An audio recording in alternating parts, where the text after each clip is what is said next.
Now, your wife is Andrea, right? Yep. How did she take that news that you're heading back over? Oh, she was pissed. She was mad. But my wife is one of those come back wearing your shield or on your shield type girls. And Well, you think it probably helped because her dad was military. yeah, She understood more than somebody who hasn't been in that environment. yeah. And Wow. she held down the house. She raised the Mm-hmm. girls, and I felt I felt really guilty about deploying especially this Yeah. particular trip because I needed to be home. Yeah. I needed a break. We refer to our family members like that as the unsung heroes. And it's the same in law enforcement. The Yeah, families are expected to deal with life while we're out doing what we do, yeah, never knowing if you're coming back. I mean, holy cow, you've already been shot twice. yeah. And then that trip, I was supporting the National Guard team as a dog handler, and my heart wasn't in it.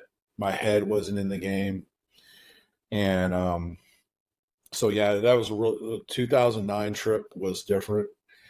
So I get home from that 2009 trip, and again, this is a quick turnaround. So I was gone for another 8 months. I get home, and sure enough, the big kickoff into Marja, and this is southern Afghanistan. And I thought for sure I was going to get a break because I asked for it, but it didn't work out that way. We lost a dog handler, Mm-hmm. and so I needed to deploy. So I was only home for a few months again, and I was back in Afghanistan with my dog. But this time, my team sergeant gave me time. Like he gave me all the time I needed to kind of chill out, and so Yeah. I took advantage of every day. I still trained. I still met my responsibilities. I still did everything I had to do. But he stepped his foot off the gas pedal on me, and then yeah, I got this. So I need that much needed break gave me an opportunity to get back out there at my own on my own terms. And so yeah, 2010 was a far superior. Like I performed better. I was in the right Mm-hmm. mindset. I was I was still suffering from PTSD from being shot and having my buddy die on me. But Yeah. I think what helped the most was not being idle. So I was put on the Afghan national asset, which is a Afghan commando unit that responded to situations on a national level in Afghanistan. And so we were Mm-hmm. bouncing all over the place the first 3 months. We're like during the Martian invasion, we were in a firefight every day, and that constant exposure kind of got me like, all right, got me back into it. The first one it was horrible.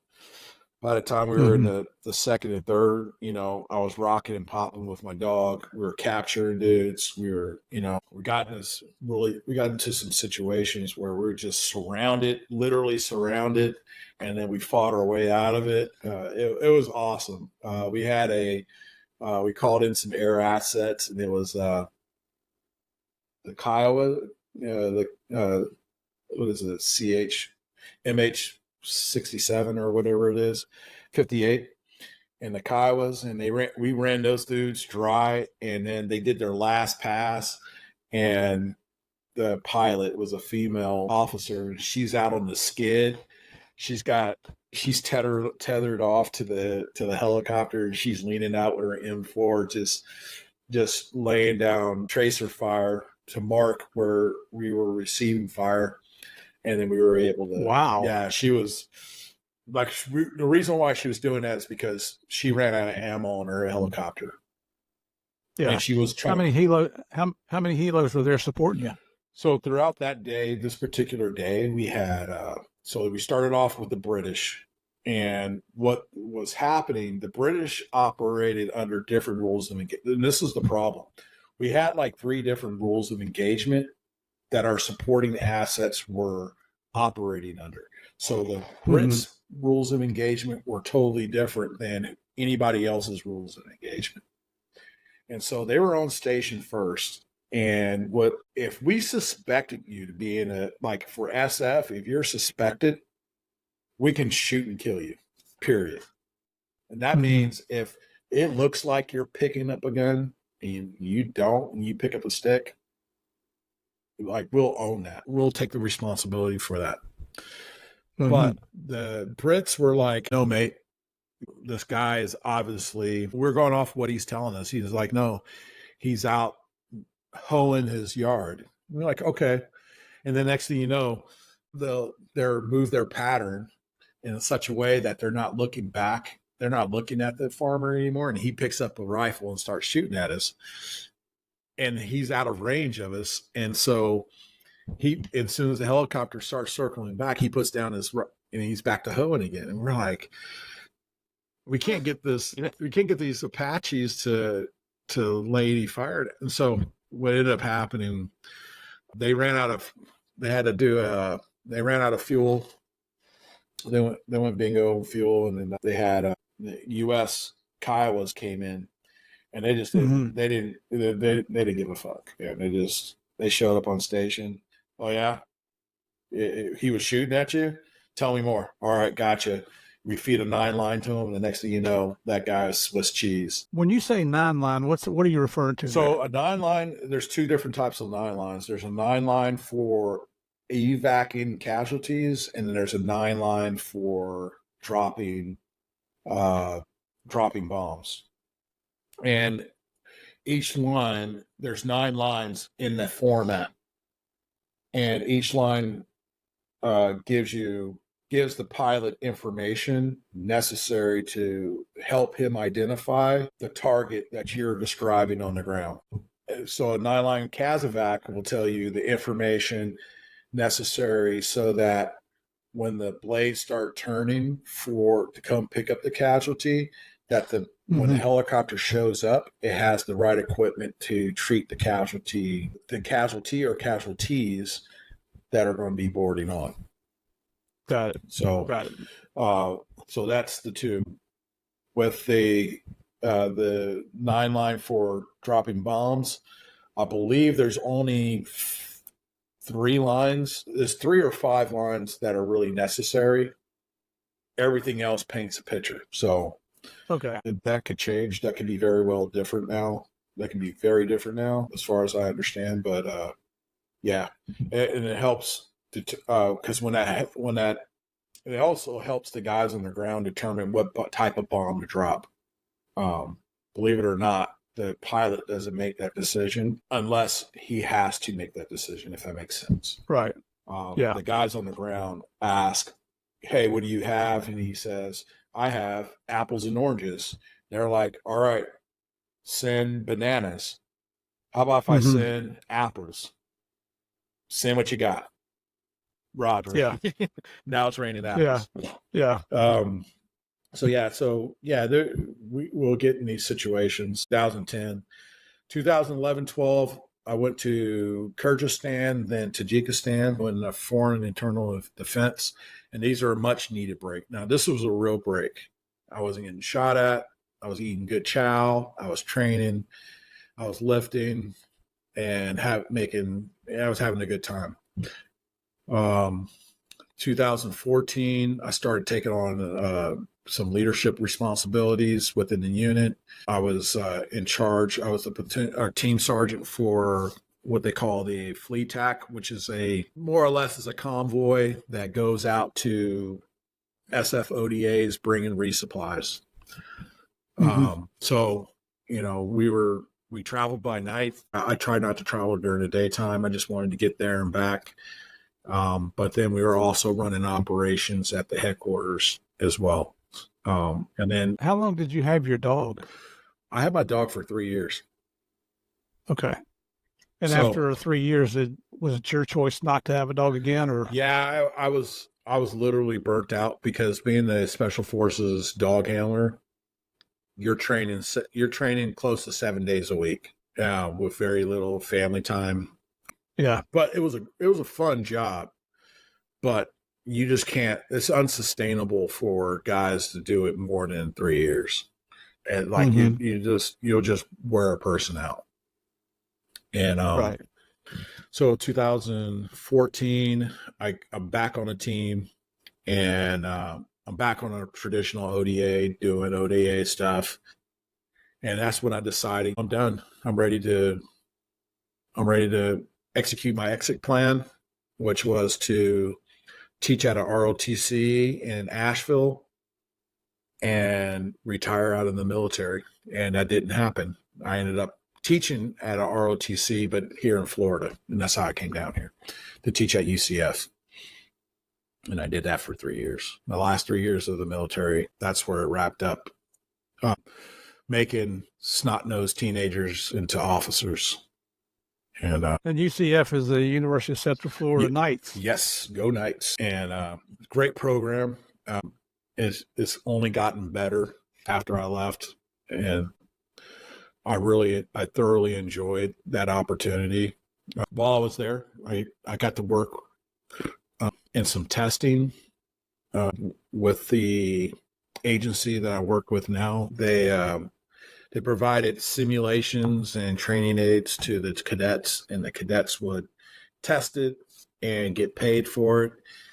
And it put some extra money in their pocket, not in the form of cash, but in, what do you call it? Gift cards. So they would like wear a smartwatch that monitored, skin core temperature or whatever. They wore it for a week, and the agency I work for give them $200-300 gift card for Target or Walmart or Sam's Club or whatever. And the kids, that's, and I had in alphabetical order. I'm like, all right, you're next. And I would call, and they would have it throughout the summer. And I would call these kids up and say, get in here, come and do it, earn some extra money if they can do it. They did it. And it was really neat. They all did it, and they appreciated the extra cash because some of them were waiting for their scholarships because they don't get their scholarships until their second or third year. And that's when the Army says, I got you. You're mine now, bitch. And that's when they're committed. And once they have to be committed by their junior year, if they don't, then they just kind of wasted a few years of their life. But a lot of them now are they're either finishing their first term or re-enlisting now. So right. I think most of them, according to Facebook, have moved on, which I'm happy to hear. So what year did you get out of the military? 2018. So your UCF time counted towards that also, right? No. I was at UCF from 2015 to 2018. So I don't know if does that answer your question? I'm not really sure, but so you left the service in 18, right? Yeah. So what you did for ROTC at UCF, that counted as military time. Yeah. Got it. And since 2018, what have you been doing? I'm a defense contractor working for the agency that would pay the cadets to wear devices. Come to find out, it really wasn't the agency. That company had been contracted by the agency that I work for to do that, to find people to test out equipment that's in the research stage before it goes into the development, as it's going into the development stage. So I'm in the acquisitions world. I am a subject matter expert that works in the realm of trackers, that track soldiers conducting isolated training during land navigation exercises. Got it. Yeah. Sounds a whole lot safer than what you were doing. Yeah. It's not too bad. I actually. How many deployments did you do to Afghanistan? I want to say it was either 6 or 7, and then 1 to Jordan, and then Tajikistan, and then Kyrgyzstan. So 9 or 10 deployments. Yeah, 9 to 10. All right, and we talked about this before we started recording. You told us about getting shot twice. You've been shot quite a bit, few more times, haven't you? Yeah, one more time. Yeah, it was a 2009 trip, and I was a dog handler, and yeah, I wasn't being really cognizant of my environment, and I took a round in a side plate. It hit my camera, and yeah, wife was a little pissed because she just bought me that camera. She was like, "You wanted a new camera anyway." Like, well, She's saying, you know what? You could have taken a hit somewhere else. It didn't have to be in the camera. yeah, I would just be glad it hit the camera. You know, I, yeah, I know. Who fired that shot? I don't know, man. I know it wasn't a friendly fire. It was definitely, we didn't hear. So getting shot at sounds differently than where you're shooting from. So obviously, if you're shooting from a position, it's like loud, boom, boom, boom, boom, boom. Mm-hmm. But it doesn't sound that way when you're getting shot at. It sounds like a series of snaps and pops and whistles and whizzes. Yeah. And you hear it coming too. You're just like, if you can hear it coming, it's already too late. And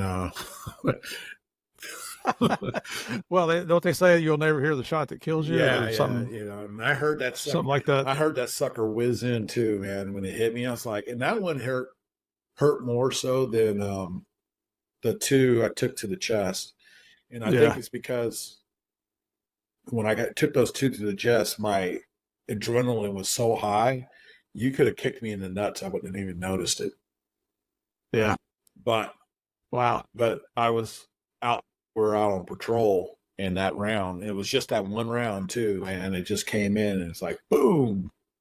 And I think they were going for my dog, and good thing they couldn't calculate time and distance, because I was thinking about it too when I got home that night. Is had it been a little bit lower, it would have hit my dog, but it was also, as I kind of walked right into it. It wasn't like they were. It was a long shot. That's what I'm trying to get at, because I didn't hear that little snap or pop. I definitely heard that whiz hit, the whiz come in. Yeah. So what kind of dog did you have, and what was his name? So his name was. So I had two dogs, and they both survived. One, the one I had in 2009, his name was Andy, and he was a Belgian Malinois. Mm-hmm. Great dog. He just got PTSD from that trip. And then 2010, I deployed with Andy again, and we didn't know he had an issue until we were walking off the airplane. And as we were walking down the ramp, he was like, he looked left and right and was like, "Oh, hell no. And he walked right back up into and so he wouldn't get off the airplane. He pooped and peed all over, like something that these dogs don't do. He pooped and pissed all over his kennel while we were transporting him from the aircraft to the truck. We got to the kennel where he can run around and be a dog, and he huddled up in the corner the whole time. And the master so the master trainer was like on the phone, and I thought, I get to go home. And he's like, "Bring out Marco." And so they flew Marco out, which is a great dog, awesome dog. They flew Marco out, and was he Malinois also? He was a Dutch Shepherd. Okay. I don't think he's no longer with us. I don't think either one are alive to this day. They could be. I doubt it though. Marco flew out, and he's just an awesome dog all around. He can be in a firefight, eat the face off a bad guy, and then want to play fetch right after that. It was just like he can sit there and watch all the other dogs get thrown through a meat grinder, and he'll be like, "At least it wasn't me." And where's my toy? Yeah, that's all he cared about. Yeah.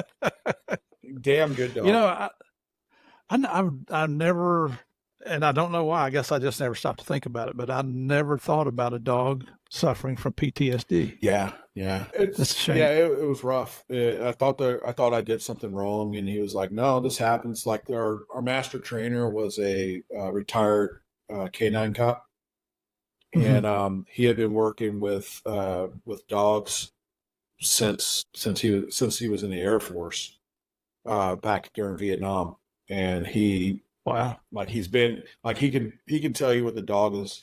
Hey, the dog wants you to pet him. You looking at him, you reach down and you're like, yeah, I guess he does want to get pet. He was like the dog whisperer. Oh, Yeah. yeah, I want to go back and recognize Robbie Miller. I looked up his picture here while you're talking about him, and he looks like a high school kid. yeah, yeah. Wow. How old was he? He got to the team. He was 21 when he joined the Army. I think he was like 23 or 24 years old when he died. Wow. And he was recognized later posthumously, wasn't Yeah. So in 2010, so after I came back from Afghanistan in 2010, we found out he was awarded. So we found out he was being put in for the award shortly after we flew him out of the fire base. he? Mm-hmm. And then we were told he was awarded the Medal of Honor shortly after I got back from that 2010 trip. And so that was October of 2000. Yeah, October 11th, I think, of 2010. And we flew out. I drove up to DC. We all flew up to TC, the whole team. I met George Bush. So, kind of backtrack, in 2008, after we got back from that deployment, that mission got a lot of visibility.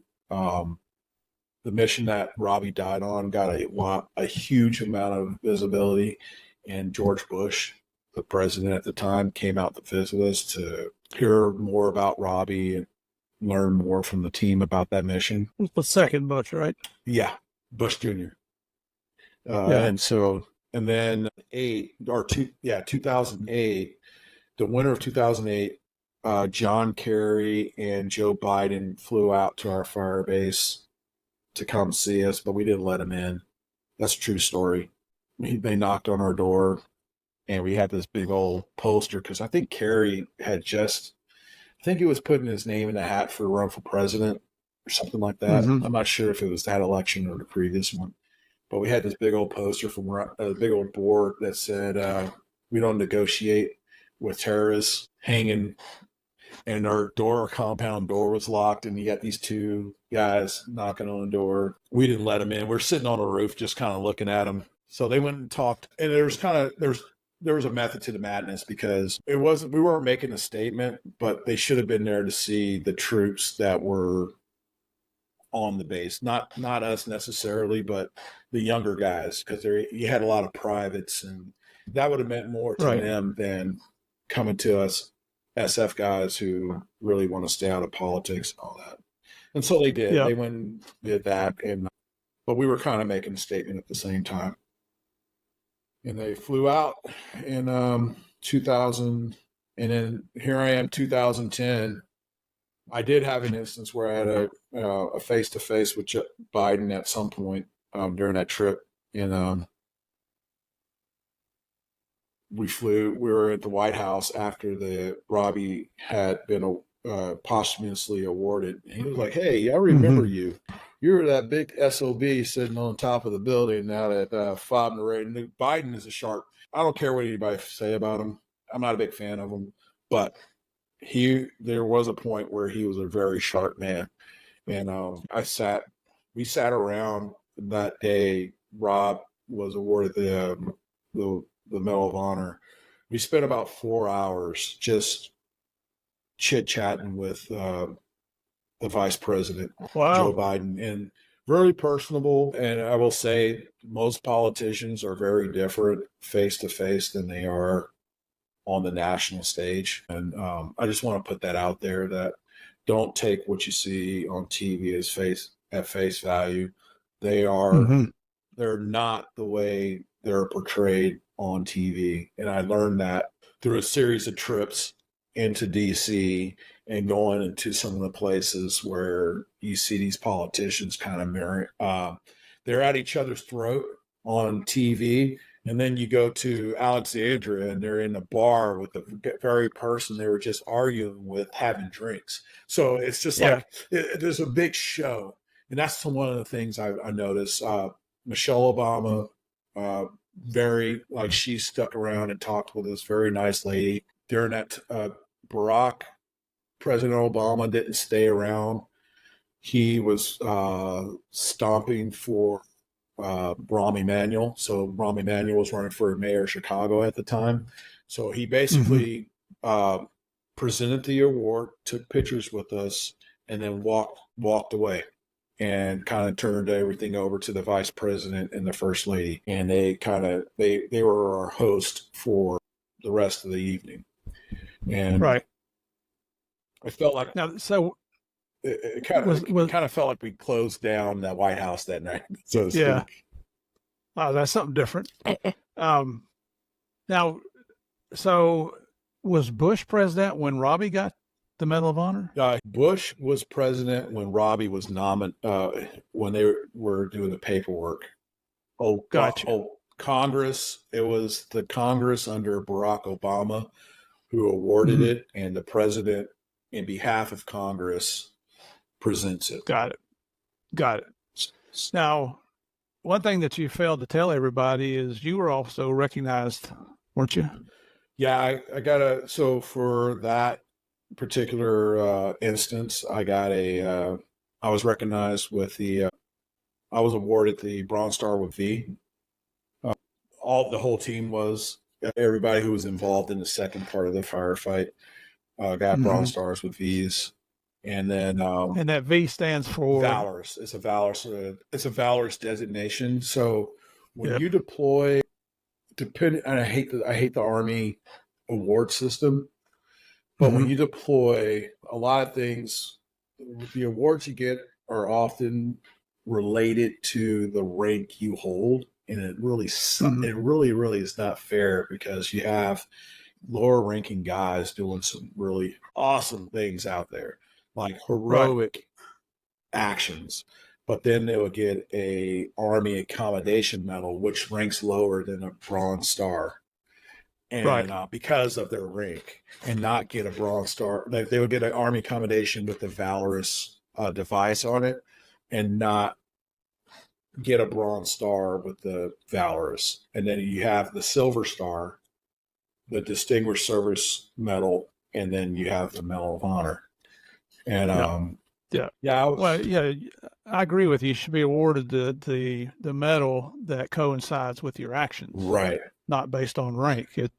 And then, if you got big balls, you can have big balls as a private or as a colonel. Right. And then the thing that sucks is you have some staff guy, like a major or a captain, or, even a master sergeant or sergeant first class, who have been running supplies in the rear and getting massages and their haircut on a daily basis, and drinking at the Green Bean and eating Burger King and Wendy's on the big fobs, walk away with Bronze Stars, and all they did was get fat and go to salsa night, and it doesn't make sense. You're right. You're right. It makes no sense at all. And you're right. But anyway, so for Robbie, it was a big deal for us. It still is a big deal for the team, because even though Robbie was awarded the medal, we all played a part in it. Yep. I didn't even talk about the heroic actions of the guys, because that's their story to tell. I would love to, because I don't know, there's a lot of details I don't, like, I probably left out a lot of stuff too, but. Well, here's what I get out of that, and I think that's the right thing to do, is for them to tell their own story, but you guys wouldn't have gotten out of there at all if you had not stuck together as a team, and not leave each other, not do like the Afghanis did and run away when the bullets started flying. You guys stayed in there and you did your job heroically, Only God knows why any of you got out of there alive. Hey, Steve, let me tell you something. Now, this is a story that needs to be told because these guys can't tell it for themselves. And it's the Afghan interpreters. Let me tell you something.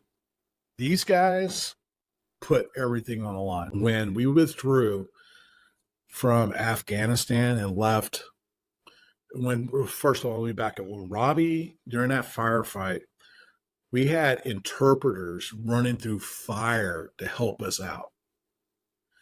These are Afghans. Never mind the guys that took off running. That was the Afghan army, the national army. These guys were civilians who volunteered to interpret and to be cultural advisors to these special forces teams who went out on missions day in and day out and took bullets. And that day, I said there was some injuries. I said around 4. I would say it was about 7 or 8 because our one interpreter who was with me in our Air Force, and I apologize for leaving him out of the story, but he got shot in the forearm. He's in the States now. And then 2 others who were back with the captain were instrumental in linking up with the Afghans that were the Vipers that were working with the Afghans, because Robbie wasn't there to help with that link. He was dead. And so these Afghans fought and died with us. And when we pulled out, they were some of the guys that were left behind. Yeah. And what really sucks about that is these were good men. They believed in their country. They believed in the United States and its allies and the purpose we were there. Very, very few of those interpreters did things that made us question their motives. They were trusted. They were involved in some of our intelligence gathering. They were involved in understanding the landscape and helping us look over that strange terrain. And we left them behind. Left them. Like, so what? If you can get on the bus, you can. If you can't, you can't. And that sent me in a world that wrecked how I viewed how our government does. And I don't want to get into that, but it really changed my view on how things are done above my echelon of thinking. Well, you've got a better angle on that because of your personal experience over there. Yeah. Knowing what those people face. I'm glad we pulled out of Afghanistan, but I think the way we did it was horrible. Yeah. And so a reporter from the New York Times, they heard me complaining about it on Twitter, and they reached out to me, and he was like, hey, how does the pullout affect you, really? And I told him, I was like, had it been done any other way, we did it with no honor whatsoever. We did it. Yeah. It was so abrupt. It was like one day I woke up, the next morning they're pulling out. They don't care. There's no plan. And I knew guys on the ground, and made it on the front page above the seam. And it got the attention of George Stephanopoulos, the reporter. And he read my comment to Joe Biden and said, what are your thoughts? And President, he had nothing to say. Like, when you find the article, he went on to something else. And he was like, hey, this is a special. Ignored it. Yeah, he totally ignored it and started talking about his son, which, may he rest in peace. He wasn't interested in the issue, nor did he care. And so I developed this train of thought now that if a politician wants us to go and fight, I will do anything for my country. I will put on the uniform and go fight again for my country. But I won't leave American soil to do it. Yeah, I will defend the home soil. But you know what? Guess who I feel should be on the front line? Those politicians who are afraid to go. Like, I personally feel if they're brave enough to send my son or daughter or you or me to go fight, they should be there with us. And that's all I have to say about that. They need to, and I think every American has the right to ask for that congressman and that senator who signs any check that puts us on foreign land to go fight and stabilize a region. They need to be there with a gun, and they need to be in uniform, because they need to have they're the ones writing the check. They need to be there too, and that's just not on the visit. They need to be on the front line, crapping in the barrel and burning it. They need to be there on the front line, eating MREs and having constipation. They need to be on the front line. Those females who want to fight, guess what? You need to go have your period while you're out in the field, so you know what that's like. You need to be out there. And you know what? When I see a politician putting on a uniform and getting out there to fight, guess what? I will come out of retirement. I'll put on my uniform. I'll go back out and fight. Or if my daughter says, "No, Dad, I got it," I'll be like, "All right." They're leading by example. But that's where I stand on it. I think there's a lot of realism in that. It's so easy to send others out to fight battles when you haven't experienced that yourself. And you think about it, coming up through the ranks, who did you respect more? The guys that sat in the rear, like you said, getting their hair cut and having massages, or the guys that are on the front line with you, standing elbow to elbow, taking on the bad guys? And that's a real complicated question to ask, because you know what? Yeah, those guys might have been. And I say that now. The guys who are back there getting fat, going to salsa night, and they have a job to do, right? They're just not back there. They're just lucky enough to be back there partaking that. And that's fine. Yeah. That's totally fine.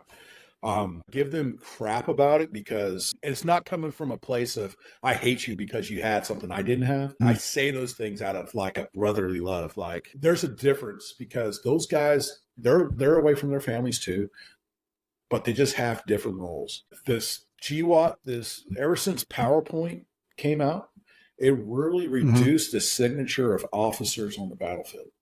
There's good and bad from that, because the officers can now do more coordinating of assets to push out to the soldiers who are actually doing the fighting, rather than being tied up fighting and trying to figure out how to do that, if that makes sense. But that it also keeps them out of touch of what's actually happening on the ground too.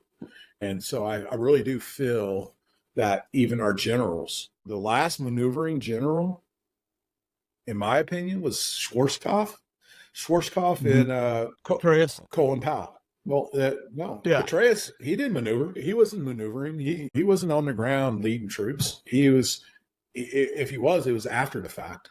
But you had Schwarzkopf. Yeah, he was in the rear commanding, but at least he was out of the battlefield. You know what type of, and it gives you a little bit of motivation when you see that general out there leading troops. Because the real heroes are those privates, those specialists, those sergeants and staff sergeant, sergeant first class, who, those E1s to E7s, those guys are doing all the work. And I'm not saying that the higher ranks aren't doing work. I'm just saying that the work is very much different. And and those lower ranks don't get the recognition they deserve, because they're the ones out there suffering. Yeah, we could. I try to stay out of politics because I just don't like it. It's hard to do sometimes. There's one other thing that you told me about. You're getting ready to start a new project, right? Oh yeah. So I was at the gym the other day, and I ran into, like 2 or 3 weeks ago, I ran into a gentleman who works out there on a regular basis. And again, I went up to him, started talking to him. We exchanged numbers. And then last week or 2 weeks ago, he sent a text out to a bunch of us, and he was like, "Hey, y'all want to get together at Boxing Park, and which is a place near where we live, and drink some soda, get to know one another." So I showed up, and I met my partner, my new partner, who we decided to start a joint venture and a podcast together, which is going to be called Looking Over Strange Terrain. The Looking Over Strange Terrain podcast. And just a little gist of it. The idea is to talk about vets, is to get vets on talking about their careers, kind of like what you did. Tell me, how did it begin? How did it stop? Where did it begin? What did you do while you were in? And I really want to focus on what that transition out, what was that like? And I really want to focus on that by asking a few questions. Who were you before you joined the military? Like, who were you through each of the phases of your life? What did you learn reflecting back? And these are questions I'll probably give the guest. I'm going to give the guest prior to showing up. Who are you before the different stages? Where are you now throughout in your life, reflecting back on the now, what's happening current, and then what are your hopes for your future? And I really want to focus less on the military service and more on that transition, because no one talks about that transition, and it's so hard, and it's very different for every soldier getting out. And then why are you getting out? And there's different reasons for that. And I want to explore those, and because it's a very strange terrain. I found myself looking over strange terrain when I got out. I didn't know I didn't know how to talk to employers. I didn't know how to fill out a resume. Yeah, there's classes they give you, but it's a DoD product, so it's not really that good. It's God bless the heart, the civilians who are running those programs. They're really trying. They really do. And I'm not going to diminish their effort, and they really do put a lot of effort. But it's like dollars. It's like a dollar store product. And looking over strange terrain. What we want to do is help soldiers getting out, find and develop friendships in their new area. We want to help them find employment or help them out with their resumes, go to good places to help them find work on their resumes, and not get this dollar store product. I sent my resume off to this vet agency, and they spit back like this really generic document. I'm like, this kind of sucks. I could have done that good. Yeah, I could have done this myself.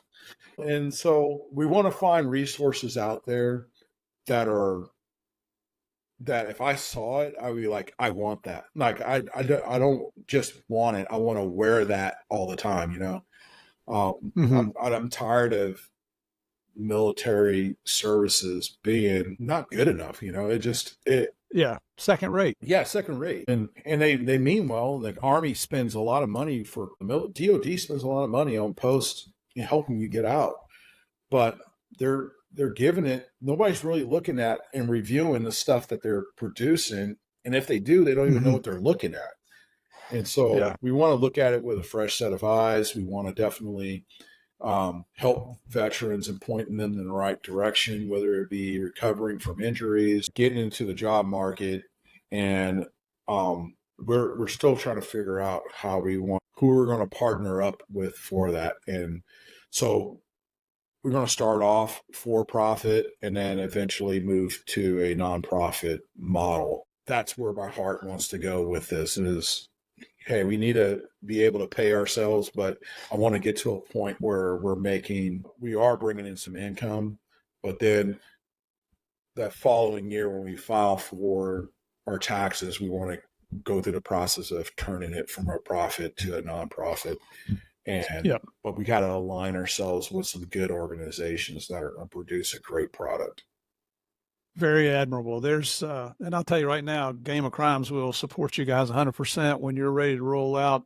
More than happy to put it on our media sites and thank you. Promote you any way we can. There's, we just started promoting a new podcast that's just like Game of Crimes, but it's all in Spanish, run by cops here in Orlando. Nice. Had them over at the house a few weeks ago so they could see my little office here in the setup and ask questions. We spent an hour or two together just talking, and they just rolled out this week, as a matter of fact. It's Llamados a Servir.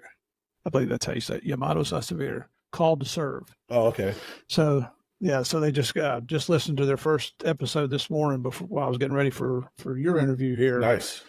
Now, one thing I, with your permission, I would like to dedicate today's, and this is not going to be just today. This is going to be, I think I'm going to release this over a 3-day period, which will be the first time I've done this. But dedicate this to Staff Sergeant Robert J. Miller for service to his country above and beyond, and as recognize him as a recipient of the Congressional Medal of Honor. So with your permission, today's episode is dedicated to him. Yeah, I would definitely do that. And I'll let his parents are local. He is buried here in Castleberry. His mom and dad live here in the area as well. And I'll let them know as well. Excellent. They've heard the story 1,000 times. Mm-hmm. But they never tire of hearing it. And and we all tell a different version of it, which gives you different aspects of the event as it happens. Well, God bless him for his actions and his family. And I got to tell you, man, it's been a true honor. I had no idea we were going to go this long, but the stories were so good. I couldn't interrupt you. I'm sorry, man. It is like, I know. No. I kind of knew this was going to happen because last night I was going over everything in my head and I was like, all right, how can I put some brevity to this? All right, I can put, well, no. I think I should just write a book.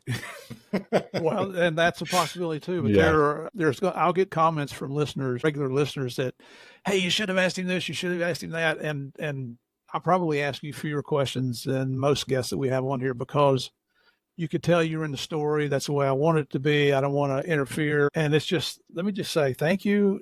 And I don't say this lightly, and I don't mean it to be corny. And I've told you this already. I mean, when you and I first met, I thanked you for your service. And when I say that, I mean it. I mean, what you went through, the number of battles that you've been through, it just boggles the mind that you've been shot. I can't imagine what you went through to regain control of yourself, to go back and do it again. That's what we call a freaking hero. No, I know you're not going to accept it because heroes never do. Let me tell you who the real hero is. And I mean this, my wife. Absolutely. She a whole different emotional roller coaster with what I was going through. And I know guys do it more so now, but our spouses, I'm going to be pulling up on 25 years next January. And she is my ride or die. And she has been there every step of the way.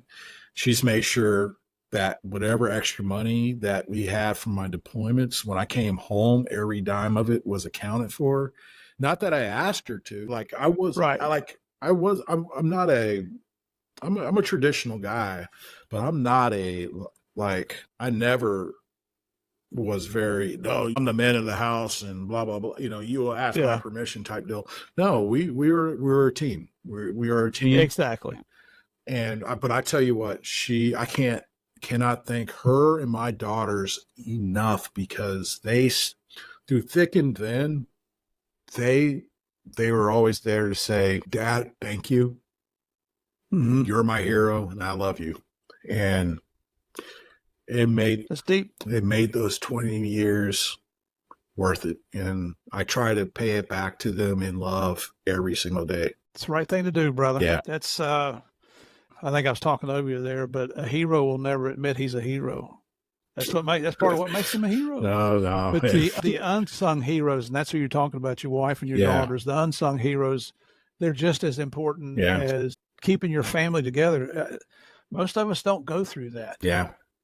So God bless you. God bless your family. This has been fantastic. Yeah. For all our listeners there, this is unusual, but I think, I really think they're going to enjoy hearing your story. You were very transparent with us, and thank you for sharing. I could tell a lot of it was hard to talk about. Yeah. Whether you talk about Robbie or yourself or your dog almost getting shot or even what your family went through. So, right. Brother, I'm looking forward to meeting Andrea somewhere down the road here because we don't live that far apart. Yeah, we don't have you over. Yeah, and I'll see you in the gym. But so if you will stand by, it's going to take just a few seconds for all this to upload. Yep. But for all our listeners, stand by for the debrief.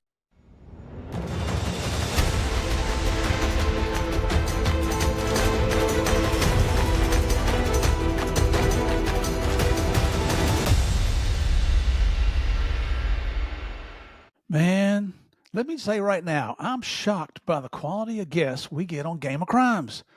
These people, our guests, they've gone through situations and circumstances that most of us never have to encounter.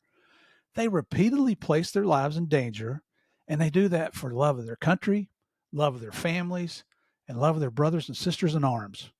Whether it's members of our military, our law enforcement professionals, or any of our first responders, it applies to all of them. And so was the case with this week's guest, Javier Mackey. Talk about transparency.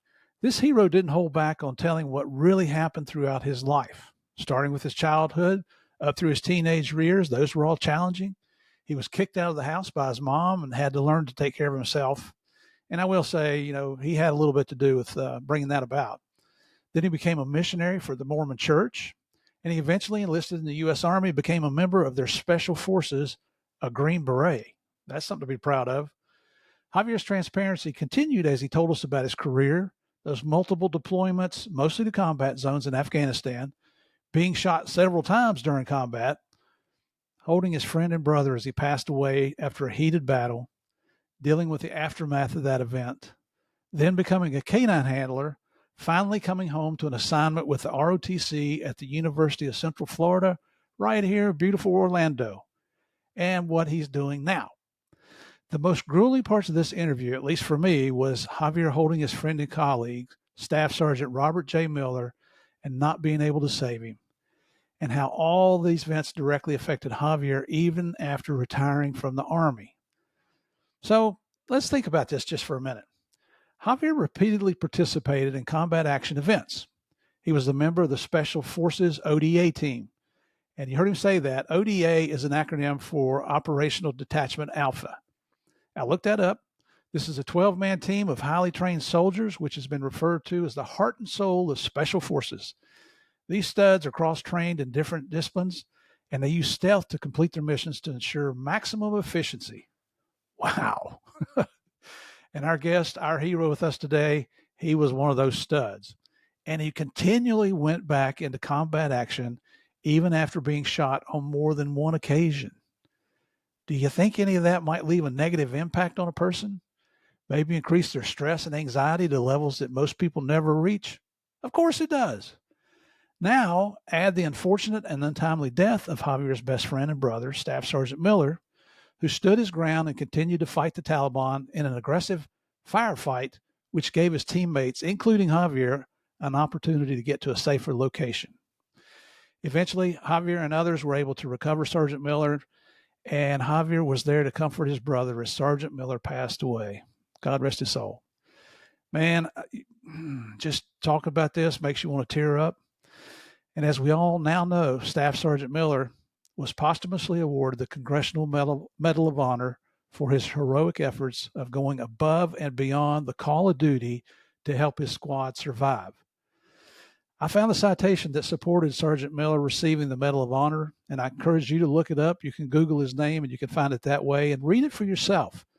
But here's a very short excerpt from that citation. Realizing that his team was pinned down and unable to actively engage the enemy, Staff Sergeant Miller, with complete disregard for his own personal safety, continued to charge forward through the open area, engaging multiple elevated insurgent positions and purposely drawing fire away from his trapped ODA members. I said this during the introduction, and I'm saying it again. In the Bible, John 15:13 reads, "Greater love hath no man than this, that he lay down his life for his friend." And as I announced during the introduction, this week's episodes are dedicated to the memory of Staff Sergeant Robert J. Miller.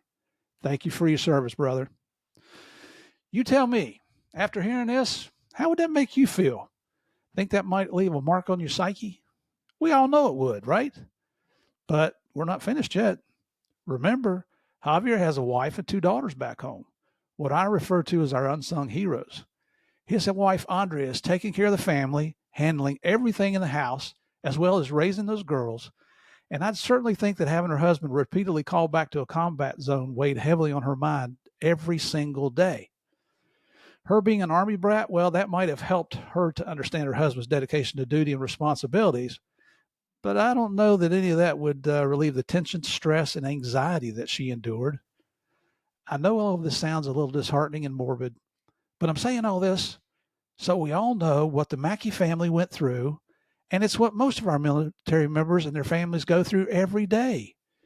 It's so easy to sit back here in the U.S. We're spoiled.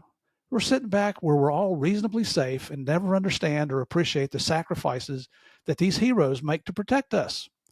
And again, I'm including our unsung heroes in this group as well. And this applies to not only our military members, but also those in law enforcement and all our first responders. It's so easy to remain detached from what these folks go through. It's easy to just let them handle it so we can go on with our lives without ever having to worry about how or who keeps our country safe. Look, I'm not trying to put anyone down for never having served in the military, law enforcement, or as a first responder. Not everyone has the abilities to do those jobs and cope with the horrendous things associated with them. But I am trying to bring more awareness to the sacrifices that some are willing to make for others, for people they don't even know. Why did they do it? Why did I do it? Well, I believe God gives us all special talents and abilities to do and handle certain things. And in my humble opinion, if you have a job you love, you've most likely discovered what your special talent is. Now, after considering everything I just covered and what you saw and heard from Javier himself, how much stress, anxiety, apprehension, tension, how many demons would these events leave you and me with? How would you cope with this? And this leads me to openly wonder and question why our government leaders aren't doing more to support these heroes and their families, especially when they come back home. How many of them have actually been in a combat situation? Many of the politicians, they visit countries where the U.S. is involved in fighting. Well, when I was in Colombia, we had them visit us down there when we were fighting against the Medellin cartel. These congressional delegations, they show up, they do some sightseeing, they talk to other politicians, they take a few pictures, and they hop on their jet and return to the safety of the United States after a couple of days. I'm guessing that if more of them had participated in at least one firefight, they might be a little more receptive to doing more for our veterans. I agree wholeheartedly with what Javier's discussion about returning to battle. He's willing to put his uniform back on to protect our country if the politicians will do the same. Brother, I'm with you 100%. By the way, I want to remind you that Javier was awarded the Bronze Star with a V, V for Valor. That was for his heroic efforts during the combat in Afghanistan. Should he and his teammates have received a higher award for their actions? Without a doubt. I know they certainly earned it. Regardless, I'm proud of Javier and all of his colleagues for risking their lives to keep me safe, and I'm proud of their families for supporting and standing by their loved ones. Javier, brother, it was an honor to have you on the Game of Crimes podcast. Thank you for your open and honest stories, for giving us your time to share with us those adventures, and for your unwavering service to our country. You and your brothers and sisters in arms stepped up to the plate. You answered that call of duty from our country. You performed those duties heroically, and you gave us all a glimpse at what a true hero looks and acts like. To you all, we say thank you for your service. May God bless you and your families. Job well done. And may God bless all members of our military, law enforcement, and all our first responders. If you like today's episodes, go to Apple or Spotify and hit those 5 stars. It only takes a minute, and it really helps support the show. And on YouTube, click on the subscribe button and the like button. Send me your comments on Apple, Spotify, YouTube, or to our email address, which is gameofcrimespodcast@gmail.com. Our website is gameofcrimespodcast.com, where you'll find all our episodes, book lists, some merchandise, and more. On Facebook and Instagram, you can go to Game of Crimes Podcast, and on X, just type in Game of Crimes. Also on Facebook, go to Game of Crimes Fans and join the best private group on the Facebook platform. Now, the group is run by our favorite mafia queen, Sandy Salvato. But watch out, she rules with an iron fist, but she does wear a velvet glove. And if you're looking for even more content, go to patreon.com/gameofcrimes and sign up. I have several monthly episodes that range from silly to serious, so come on over and join the fun. Do me a favor and tell your friends about Game of Crimes. Invite them to check out the show. I truly appreciate you helping me spread the word about the best weekly true crime podcast available, and your support is what keeps me going, believe me. And remember this, We can have different ideas and different opinions. That doesn't mean we can't continue to be friends, okay? So finally, thanks for joining me to play. Finally, thanks for joining me to play the biggest, baddest, most dangerous game of crime. Finally, thanks for joining me to play the biggest, baddest, most dangerous game of all, the game of crimes. I'll see y'all next week.